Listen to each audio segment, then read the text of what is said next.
Histoire d'éveil spirituel et d'élévation de conscience, Curiologie, c'est le podcast des connectés qui cherchent des réponses au-delà du réel. Décroche ta ceinture et prépare-toi à voyager avec notre invité de la semaine. Salut tout le monde et bienvenue dans ce nouvel épisode de Curiologie. Aujourd'hui, j'invite Sarah Jouffriot. Sarah, elle est accompagnante holistique avec le breathwork, les soins d'Isis, les guidances. Et elle va vous raconter l'histoire de son éveil aujourd'hui. Salut Sarah. Coucou Angélique, merci de m'avoir invitée à participer à ce podcast. Avec plaisir, j'ai hâte d'entendre ton histoire. Est-ce que tu peux te présenter un peu plus en détail que ce que j'ai Ouais, fait? bien sûr. Alors, je m'appelle Sarah, je vis dans le sud des Landes et c'est là aussi que j'exerce. Et j'accompagne, on dit de manière holistique, c'est un terme qui est beaucoup utilisé, mais parce que j'accompagne chacun avec différentes techniques, donc la respiration, le breathwork où on passe et par la psyché et par le corps, les soins énergétiques, donc j'ai été initiée aux soins sacrés d'Isis, où là aussi on passe du coup par le corps et les guidances, tout ce qui me fait utiliser mes ressentis, mes perceptions du monde subtil, où là on est plus par la parole. Donc, heu, donc voilà, j'accompagne les gens à retrouver leur liberté, à oser leur puissance, à savoir, à retrouver un peu qui ils sont dans leur essence et tout ça en les laissant maître de leur chemin. Vraiment moi j'ai une envie oui je suis là pour tenir un espace ou pour apporter un outil, mais pour moi c'est très important que la personne reste maître de son chemin. Je viens sur le chemin, tenir la lanterne, mais c'est pas moi qui marche. Donc donc tous ces outils sont pour moi, au service, de l'évolution de chacun, mais ne doivent pas, prendre l'ascendant. Le Mmh. but, c'est que la personne, reste connectée à sa petite voix intérieure et qu'elle vienne juste à mes côtés dans des espaces, pour se rappeler comment écouter cette petite voix. Voilà et qu'après, chacun reparte avec, son autonomie. OK, génial. Et comment tu es arrivée à faire tout ça? C'est quoi l'histoire de ton éveil, peut-être depuis le début? Ouais, déjà, petite, je suis née et j'ai été élevée dans une famille, catholique pratiquante. Donc la notion de foi, de spiritualité, mais je pense qu'on en reparlera après, Mmh.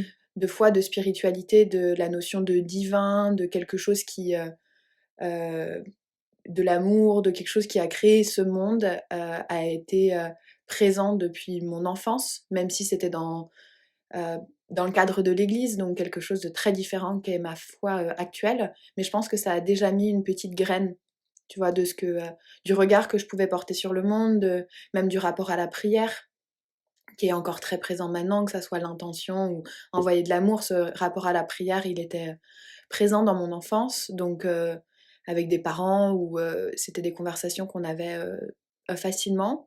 Et puis j'ai vu, mes 2 parents pour des raisons personnelles, être en quête, de tout ce qui va être, médecine alternative ou tout ce qui va pouvoir, les aider à traverser leurs émotions, à traverser les épreuves de la vie, à guérir des traumas.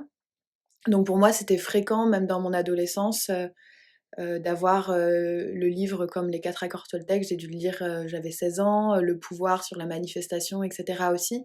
Parce que j'ai vu mes parents du coup, aller voir des thérapeutes, se faire accompagner et donc c'était pour moi quelque chose de normal. Mmh.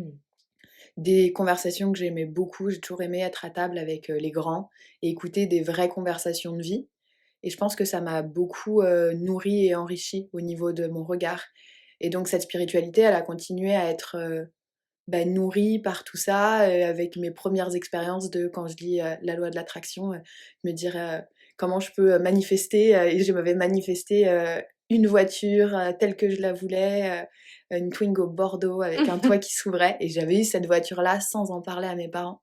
Ah génial. Donc c'était un peu mes premières expériences d'apprenti, magicien et hem et en fait, pendant plusieurs années, j'ai travaillé en hôtellerie donc la spiritualité était présente dans mon cœur, dans des conversations avec des proches, mais j'avais quand même une grosse partie de mon temps où j'étais dans un milieu qui est comme un grand théâtre où chacun a son petit rôle. Et donc dans l'hôtellerie de luxe, qui est un milieu exaltant, forcément j'étais un peu déconnectée de tout ça, parce que des grosses journées, des grosses semaines. Et du coup j'étais très connectée à la matière. Mais j'avais quand même ce désir d'aller voir plus loin, et quand j'ai décidé de quitter ce milieu-là, que j'étais en grande question de vers quoi j'ai envie d'aller, ma maman était déjà thérapeute depuis plusieurs années et médium, donc pour moi le monde subtil, c'était normal que ça existe, mais je me demandais quand même où est la porte. Ah! Je me demandais quand même où est la porte. C'était une évidence que ça existe, mais est-ce que moi j'aurais le droit d'ouvrir cette porte un jour? C'était genre allez, s'il vous plaît. Et bah, il y a eu ma rencontre avec le breathwork, où pour la première fois, mon premier breathwork, j'ai senti dans mon corps des sensations que je n'avais jamais senties avant. De tremblements, comme de bulles d'énergie qui éclatent, et je me suis dit: «OK, donc si là, je peux ressentir dans mon corps des choses que je n'ai jamais ressenties, ça veut dire qu'en fait, le reste des longues années que j'ai à vivre, je vais passer mon temps à découvrir des choses que je ne pensais pas existantes ou pas à ma portée.» Et ça a comme, ouais, soulagé un truc. Je me suis dit: «Ah ouais, moi aussi, je peux ressentir des trucs, un peu, extraordinaires, Mmh. ou différents, un peu sensationnels.» Et ce premier breathwork où, je me suis dit: «Mais en fait, c'est dans cette voie que j'ai envie d'aller.» Je me l'autorisais pas, par, j'imagine, parce que j'ai beaucoup de thérapeutes dans ma famille et que du coup je voulais trouver mon outil, mon chemin. En fait, je me suis dit: «Mais c'est ça que j'ai envie de faire complètement.» Donc le breathwork m'a beaucoup aidée, parce que c'est un outil où on est et en même temps au contact de nos ressentis physiques, et en même temps, on laisse venir toutes les visions, les images. Et la deuxième chose qui a participé à mon éveil, c'est de me dire: «En fait, toutes les images ne sont pas juste une création de mon esprit, elles peuvent avoir un sens et elles viennent pour une raison, et c'est moi qui décide de quel poids je leur donne. Donc c'est moi qui décide si c'est une vision ou si c'est une création de mon mental. Et donc si je décide que tout ça sont des visions, bah, après je m'en saisis d'une autre manière.» Donc je crois que cet éveil spirituel, au début, ça a pas été vraiment comme une révélation ou comme un monde qui s'ouvre que je ne connaissais pas. Ça a été comme, plutôt, j'ai toujours su que c'était là. Maintenant, c'est quel regard je décide de poser dessus, et comment je m'autorise à croire que moi aussi je peux voir ça. Après, il y a eu bien sûr, ce qui a mis un coup d'accélérateur, je pense, c'est, hem, que je suis allée à la rencontre de plantes sacrées, d'Amazonie, Mmh. de plantes ancestrales qui aident comme d'autres, à lever un peu le voile entre, notre monde, de la 3D, de la matière, et les mondes subtils, que ce soit, le monde des défunts, de d'autres dimensions, après chacun selon ses croyances, mais ça a aidé à voilà, à lever ce voile. Et je me souviens d'une expérience où j'avais l'impression d'être dans un ascenseur, d'arriver au 7e étage, ça fait ding ding ding, les portes s'ouvrent et j'étais genre: «Enfin, moi qui tambourinais à la porte depuis des mois, des années, enfin ça s'ouvre.» Waouh! Et là, c'était comme une exaltation de me dire: «En fait, c'est là, ça a toujours été là. En fait, la porte, elle est juste, quelque part dans mon esprit, mais elle est, dans mon cœur, elle est dans chacune de mes cellules parce qu'en fait, j'en fais partie. Je fais partie de ce tout. Donc évidemment que j'y ai accès si j'en fais partie.» Et voilà, ça a sonné une grande, ouais, une grande page qui a commencé à s'écrire, parce que, je pense que c'est une histoire de confiance. J'avais beaucoup plus confiance dans mes ressentis, et après, bah, c'est évidemment, mon éveil, il s'est continué avec, toutes les personnes qui m'ont initiée, Mmh. que ce soit en Bressoir, que ce soit, aux soins sacrés d'Isis, que ce soit, avec des personnes avec qui je vais faire des initiations, particulières sur les énergies de l'Égypte, hem, que ce soit aussi une femme m'accompagne, dans tout ce qui est, pour développer ce qu'on appelle la médiumnité ou les clairs ressentis, parce que moi j'ai la conviction que, chacun vient sur Terre avec des talents particuliers, mais il y a quand même une base, un socle commun qui est à la portée de tout le monde, parce que ça fait partie de nous et c'est des donc dans comment, lire et attraper les informations qui circulent autour, comment, se mettre sur certaines fréquences pour avoir accès à tel type d'informations. Et moi, en l'occurrence, je sais qu'il y a des gens qui voient ça, quand ils sont tout petits. Moi, je crois pas, j'en ai pas le souvenir et pourtant je l'apprends. Mmh. Je l'apprends et plus on pratique, plus, c'est un muscle, en fait, comme tout. Enfin, quand on veut être bon à la piscine, on va dans une piscine et on nage.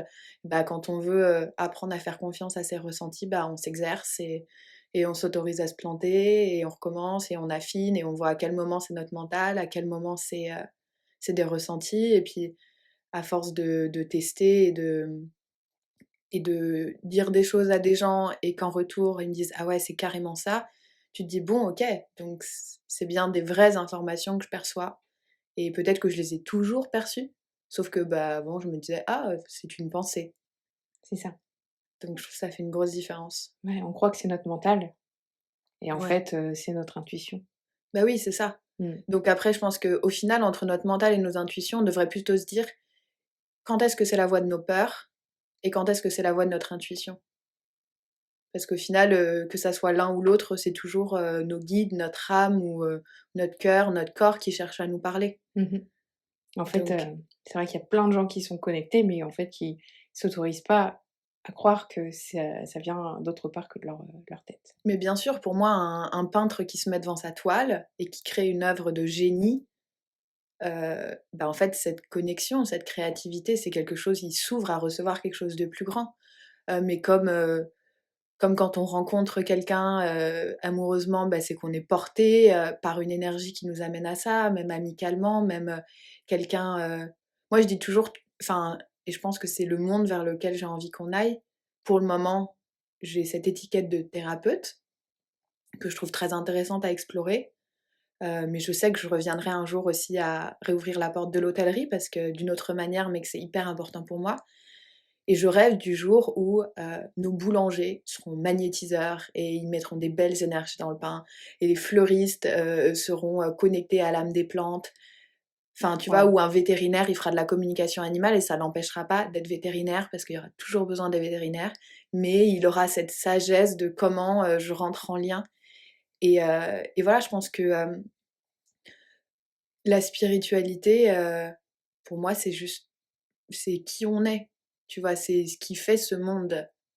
Et du coup, j'ai pas envie qu'il soit, associé à un type de métier. Tu vois? Pour moi, c'est pas, juste d'être thérapeute que d'être dans la spiritualité. D'ailleurs, est-ce que tu peux ne pas être dans la spiritualité? Je crois pas, parce qu'en fait, notre monde, c'est la spiritualité, tu vois? S'il a été la manière dont il a été créé, la manière dont on vient au monde, la manière dont on en repart. Ouais, mais bon, il est majoritairement déconnecté malheureusement. Alors tu peux en être déconnecté, mais malgré tout, tes cellules vibrent, continuent à vibrer sur certaines fréquences, tes guides continuent à essayer de te parler, Mmh. tu vois? Même si tu as l'impression que ça n'existe pas ou que tu n'y crois pas, malgré toi, je pense que ça a lieu, tu vois? Quand tu dois te prendre un coup de pied au derrière, tu te prends un coup de pied au derrière. Mmh. Quand on te dit: «C'est pas la bonne direction», on fait en sorte de te faire comprendre que c'est pas la bonne direction. C'est ça. Donc tu peux dire: «C'est un acharnement du sort» ou après, du coup, quand tu te reconnectes à cette spiritualité, quand tu te reconnectes à, en fait, la vie, tu vois? L'amour, et ben, tu as une autre lecture des choses. Exactement. Mmh. Les épreuves, elles sont pas là pour rien. Non, non, non, non, et ça veut pas et c'est pas pour autant que ça rend pas les choses plus faciles de penser ça, Mmh. mais en même temps, ça permet de reprendre notre pouvoir. C'est une autre philosophie après Ouais, quand c'est on ça. l'intègre, hein. Tu sors du rôle Mmh. un peu de victime qui Exact. subit et tu te dis: «Mais OK, genre j'ai le droit de me dire que j'ai le droit à autre chose». Oui. Oui, en fait, c'est ça, hein, tu fais un travail sur tes blessures et puis tu te reconnectes au fait que, tu es relié au tout et que en fait, tu évolues sur certaines fréquences et que toi, tu as la capacité de bouger entre ces fréquences et de rentrer en connexion avec ce monde, avec les autres, avec la nature et ça donne ça donne un autre souffle. En fait, ça donne une autre raison de vivre et c'est vrai que moi, je suis contente, je sais que la religion, ne sert pas à tout le monde, mais je crois que moi, je suis quand même contente d'avoir été élevée petite dans cette religion parce que ça m'a quand même ouvert un certain cadre, des possibilités. Je sais que parfois ça peut être enfermant et moi pour le coup ça m'a ouvert des possibilités et un arbre n'était pas juste un arbre mais une création de quelque chose de divin. Ah oui, Donc je trouve que ça ramenait de la poésie, c'est vrai. tu vois, dans la Mmh. manière de voir les choses. Et puis, bah, de toute façon, il y a la religion, il y a aussi, bah, des choses auxquelles on croit encore, Bien sûr. Jésus, Marie, c'est Ouais, pas voilà, ils ont été récupérés par les religions, on va dire. oui, c'est ça. Mmh. Oui, oui, c'est ça, et je pense que c'est ce qui est hyper, intéressant quand tu grandis dans un peu tout cet univers de la spiritualité, c'est, parfois tu as des croyances auxquelles tu te raccroches un certain temps et puis après tu changes de cap, mais en même temps, faut pas tout jeter. Comme tu dis, tu vois, il y a la religion, mais il y a aussi, toutes ces figures qui ont été, utilisées, dans les religions, peu importe à travers le monde Mmh. et qui sont en fait comme des enseignants de l'humanité. C'est ça.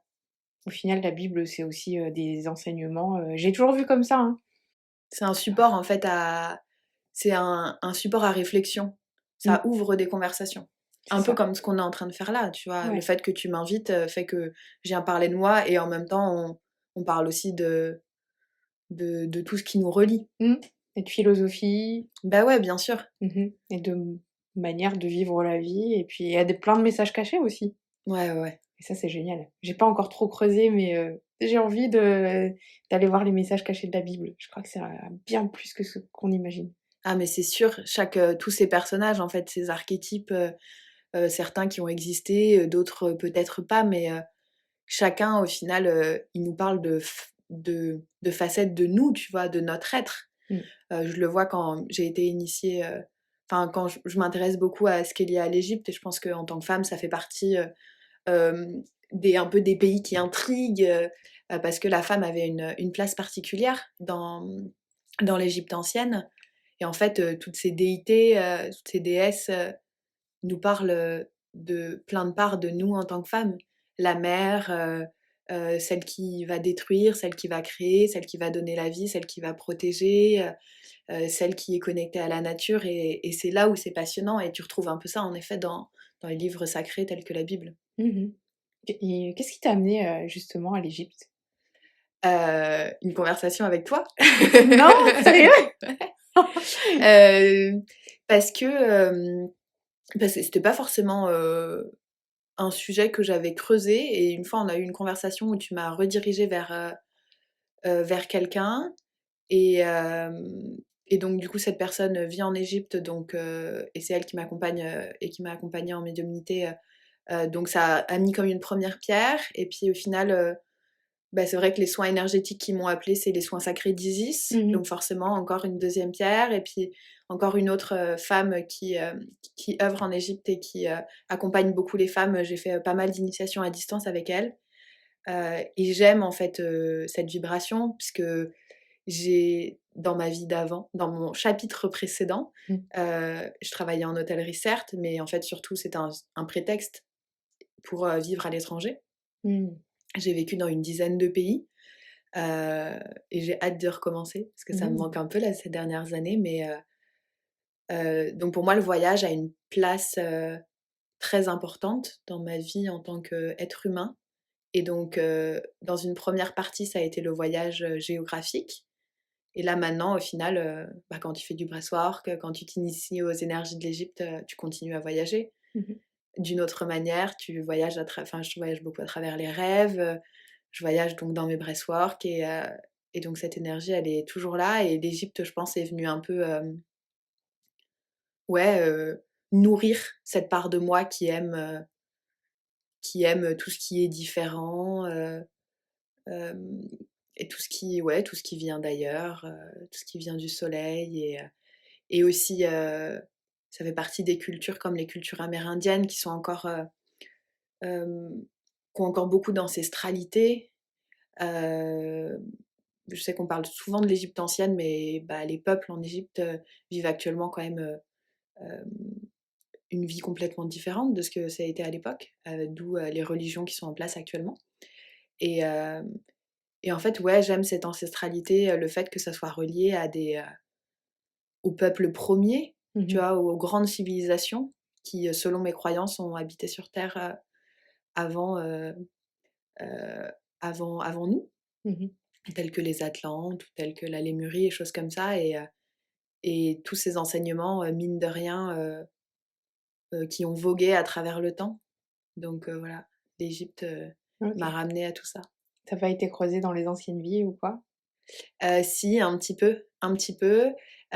J'essaye de pas le faire trop parce que, sinon je vois mon mental qui commence à se raccrocher à des histoires Mmh. et autant vous dire, je pense comme beaucoup de gens, la première fois qu'on te dit: «Dans une autre vie, tu as été prêtresse» et là, tu vois des ailes qui te poussent dans le dos, tu as l'impression de devenir un soleil et je me suis dit: «Waouh! Alors il va falloir faire un petit travail, Sarah, sur l'humilité, la prise de pouvoir» et parce que souvent quand on parle d'autres vies, on parle des autres vies, un peu celles qui nous ont anoblis. Mmh. Hem, mais je sais plus quelle femme disait ça, et ça m'avait beaucoup parlé. Elle a dit: «En ce moment, tout le monde se revendique prêtresse» et Ouais. beaucoup de femmes l'ont été, enfin surtout celles qui s'ouvrent à la spiritualité actuellement. Mmh. Mais en fait, si on revendique nos vies de prêtresse, on doit aussi revendiquer, nos vies, de personnes, sans abri et puis nos vies de bourreaux Ouais. et puis nos vies, de guerriers et puis nos vies et en fait, c'est ça, on peut pas faire une sélection, quoi. Il Mmh. y en a pas une qui nous donne plus de valeur qu'une autre. Non, mais en général, enfin, c'est celle qu'on nous dit. On voit pas, par exemple, c'est rigolo que tu dises ça parce que j'en ai parlé dans mon podcast où je parlais de moi, Ouais. avec, ma vie de prêtresse égyptienne, assassinée dans le Nil, tu vois? Et tu vois, quand j'avais regardé mon bras, je fais: «Bon, bah, d'accord, je sais OK. enfin pourquoi je me suis tatoué l'œil d'Horus, Ouais. ici». Et mais en revanche, je suis consciente que j'en ai sûrement d'autres qui sont pas reluisantes, mais je les connais pas. Beh, en fait, je pense qu'elles viennent à des moments si elles ont un enseignement à t'apporter. C'est ça. Tu sais, c'est un peu, moi je le vois, hein, mon piège actuellement, c'est que, j'ai très envie de savoir le futur et j'ai très envie de savoir le passé. Donc je me dis: «J'ai envie de savoir le futur, mais quand je serai dans le futur, j'aurai envie de savoir ce qui s'est passé dans le passé». Donc je passe mon temps à naviguer sur la ligne du temps et en me disant, à quel moment j'ai investi ma vie d'aujourd'hui. Mmh. Et donc je trouve que, toutes ces vies antérieures, moi ça m'a permis, hein, dans certaines relations de comprendre, qu'est-ce qui se jouait, et ça a été, je trouvais, très intéressant. Et après c'est comme tout, que ça devienne pas, l'histoire qu'on se raconte. Tu vois? Pour moi, c'est des enseignements, mais j'ai pas envie que ça devienne, que ça fasse partie de qui je suis, tu vois? De ma nouvelle identité. Ouais. Parce que mine de rien, dans cette vie-là, je suis venue pour incarner Sarah. Mmh. Tu vois? Sarah qui vit dans les Landes, Sarah qui fait, ce métier actuellement de thérapeute, d'accompagnante. Et oui, dans toutes mes autres vies, j'ai été plein d'autres choses et je dois aller parfois y retourner pour me rappeler qu'est-ce que j'en avais compris à cette époque-là. Mais mon but, c'est pas de les revivre. Ouais. Donc je trouve que c'est là où il y a une nuance, enfin en tout cas, c'est ma Mmh. vérité à l'heure actuelle. Ce sera peut-être différente dans quelques temps, mais Ouais, non, mais je comprends, ouais. Après, tu vois, là, c'était aussi pour, guérir beh, c'est ça, voilà, tout guérir les dépend de choses. l'intention. Ouais, ouais. Mmh. Elle m'avait tu sais, c'était une chamane et elle m'avait ressorti ça parce que c'était quelque chose qui me donnait de la colère dans cette vie-ci et Bien moi, je sûr, savais pas d'où elle venait ma colère et ouais. du coup, elle a nettoyé et c'est vrai qu'après, j'ai changé, hein. Je La colère est partie. Bah, voilà, bah, dans ce but-là, je trouve ça hyper intéressant. Mais comme le breathwork, comme les soins, en fait, comme tous les outils, qui font partie de la spiritualité, parce que c'est des outils qui se connectent au tout, au divin, hem, c'est à utiliser, avec conscience. Mmh.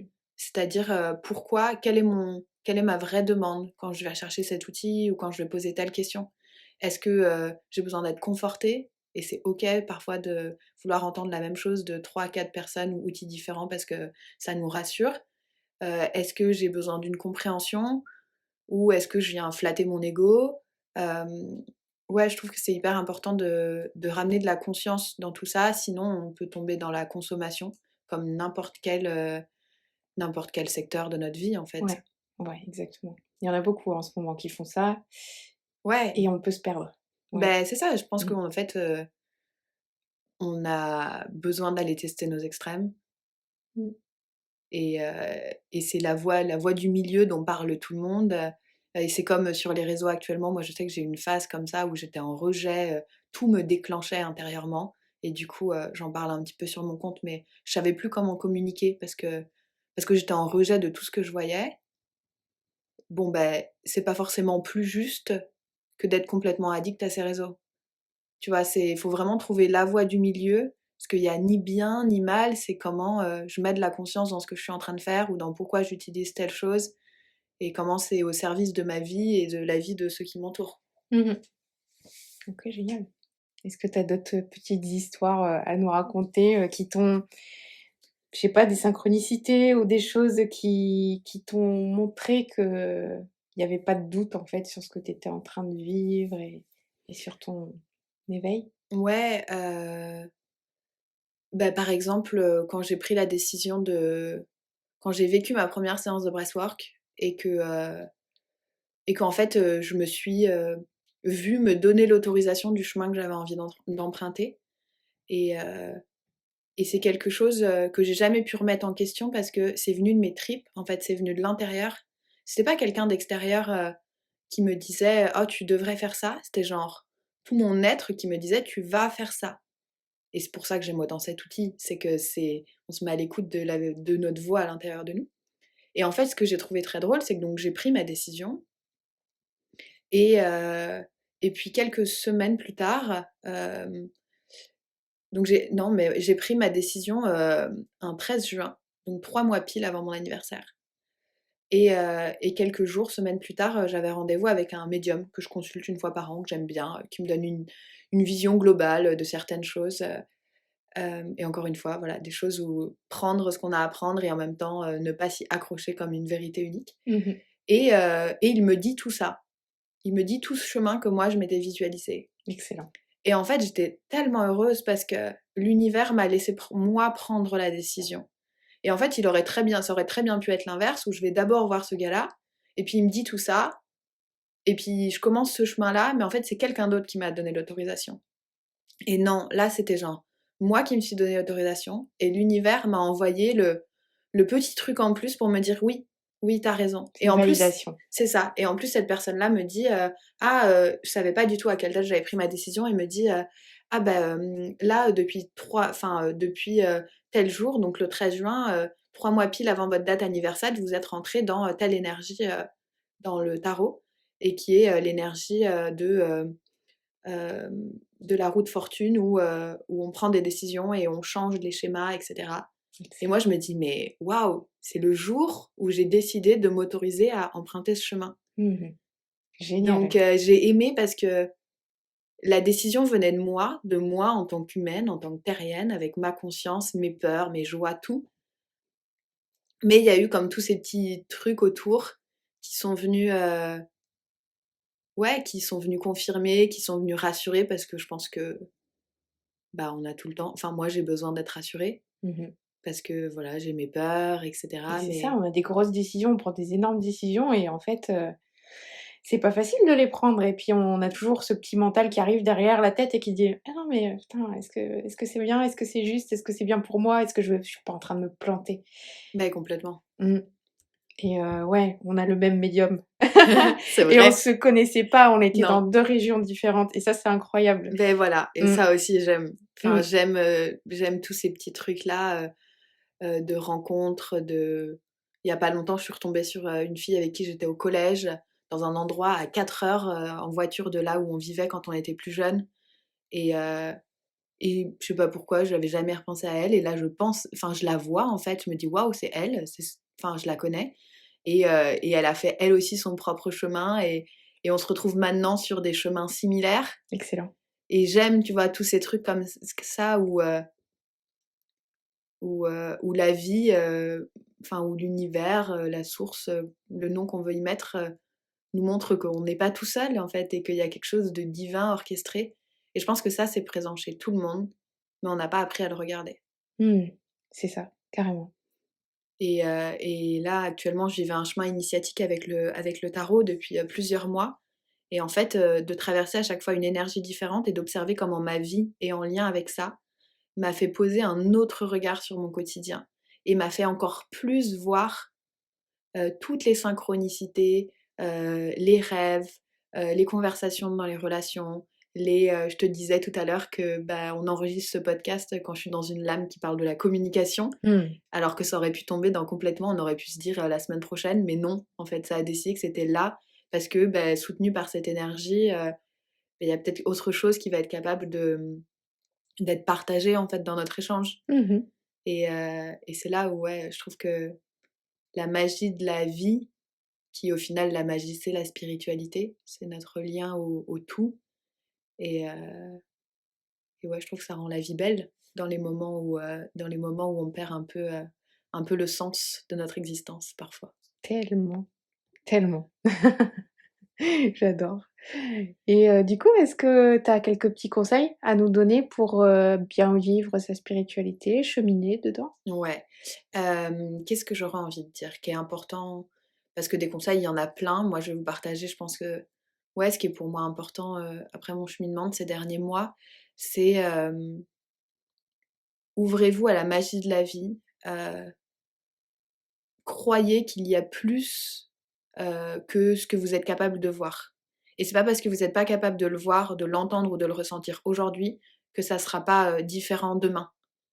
Mmh. De la même manière que quand on s'ouvre aux relations, tu vois, j'ai cette phrase qui dit, «Vous avez pas encore rencontré toutes les personnes que vous aimerez dans votre vie». C'est pareil en fait, vous avez pas encore exploré toute la magie qu'il y a sur terre et dans notre monde et dans votre corps. C'est trop beau! Donc c'est vraiment ça, c'est se dire: «C'est pas parce que mon existence a été ça jusqu'à maintenant, Ouais. que j'ai pas la capacité d'aller explorer autre chose». Mmh. Et le deuxième conseil, ça serait, peu importe, ouvrez-vous aux rencontres, aux personnes qui peuvent vous enseigner, vous transmettre, vous initier à des outils, à des voyages, à des conversations. Et une fois que vous vous initiez à ça, revenez à l'intérieur de vous, intégrez. Intégrer pour moi, ça veut dire, tout ça c'est bien, c'est passionnant, mais qu'est-ce que ça change dans ton quotidien? Qu'est-ce que ça change dans tes relations avec les autres? Parce que, en fait, si tu vas faire plein d'expériences, méditatives, ou avec des plantes, mais qu'après, tu continues à être acariâtre et avec les autres ou à pas faire le bien autour de toi, ça n'a sert à rien. Mmh. Donc c'est ça, c'est intégrer et nourris-toi de tout ce que tu entends autour de toi, mais après, passe-le à travers, le tamis, la passoire, le prisme, tout ce que tu veux de ta propre réalité, là, maintenant. Parce que des vérités, il y en a plein et quelque chose qui est vrai pour quelqu'un dans une situation, c'est vrai, mais est-ce que toi, ça te sert actuellement dans ta situation? Pas toujours. Donc vraiment revenir à soi et ne pas se perdre dans l'hypothétique et on en parlait tout à l'heure un petit peu, la course à l'objet brillant, l'inaccessible étoile. Revenir à quelque chose qui te sert dans ton quotidien, qui sert les gens autour de toi et que tu puisses, te faire tienne comme vérité. Hem parce qu'il y a que ça, en fait, que tu seras vraiment capable de transmettre. Sinon, tu vas transmettre, autour de toi des on-dit ou des j'ai entendu que et ça sert un temps. Mais ce qui va avoir le plus d'impact et ce qui va être le plus nourrissant, c'est, j'ai entendu que, moi j'ai fait l'expérience ça dans ma vie et maintenant je te transmets ça. Mmh. Et j'ai fait l'expérience de, je trouve que c'est la partie clé pour que tous ensemble on puisse ensuite, avancer, s'écouter, s'entraider, être solidaires et cetera. Donc c'est vraiment une spiritualité, et en même temps oui, la magie, enfin les miracles existent, il y a des gens qui arrivent à marcher sur l'eau, j'y crois profondément. Mmh. C'est mon côté, licorne et extraterrestre. Mais donc je crois à tout ça, mais après il faut revenir à son quotidien. Et on s'est incarné, moi je me suis incarnée en 1993 et Mmh. on me demande d'être là à cette période-là et il y a eu d'autres vies où j'ai fait d'autres choses, mais dans celle-ci je dois faire ça et c'est aussi, vivre mes relations, vivre mes peurs, expérimenter, aller me baigner, aller marcher, Mmh. Accepter notre, expérience d'être humain. c'est ça. Je pense que c'est et ouvrir la porte, voilà, à l'univers et en même temps, garder ses 2 pieds sur terre, bien ancrés. Mmh. Waouh! C'était hyper beau, hyper poétique. C'est J'aime la poésie. Je pense que, une autre chose que je rajouterais, dans la spiritualité et j'en ai fait l'expérience, on cherche souvent, du coup, vu qu'on pense que ça n'existe pas, on cherche souvent l'extraordinaire, mais au final, parfois, c'est ni les expériences les plus choquantes, ni les plus sensationnelles qui nous apportent le plus dans notre quotidien. Donc s'ouvrir à justement, tu vas en parler de poésie, mais c'est la beauté, c'est la contemplation, c'est pour moi, j'aime vraiment, accompagner les gens avec douceur parce que je pense qu'au final, s'il y a un truc qui est vrai sur terre, c'est l'amour, que c'est ce qu'on nous demande. Donc voilà, dans tout votre chemin, prenez-vous avec douceur. Merci Sarah. Merci à toi de m'avoir donné cette plateforme de communication. C'était un bel exercice. Avec grand plaisir. Vous pouvez retrouver Sarah sur son compte Instagram, le repère de l'âme. Merci à tous pour votre écoute. Et je vous dis à très vite pour un nouvel épisode de Curiologie. Tu as vécu un éveil spirituel et tu as envie de le partager? Contacte-moi via le compte Instagram de Curiologie. Si tu trouves que le podcast est utile, soutiens-le en laissant un commentaire. Tu peux aussi le partager à toutes tes amies connectées. À très vite pour un nouvel épisode de Curiologie.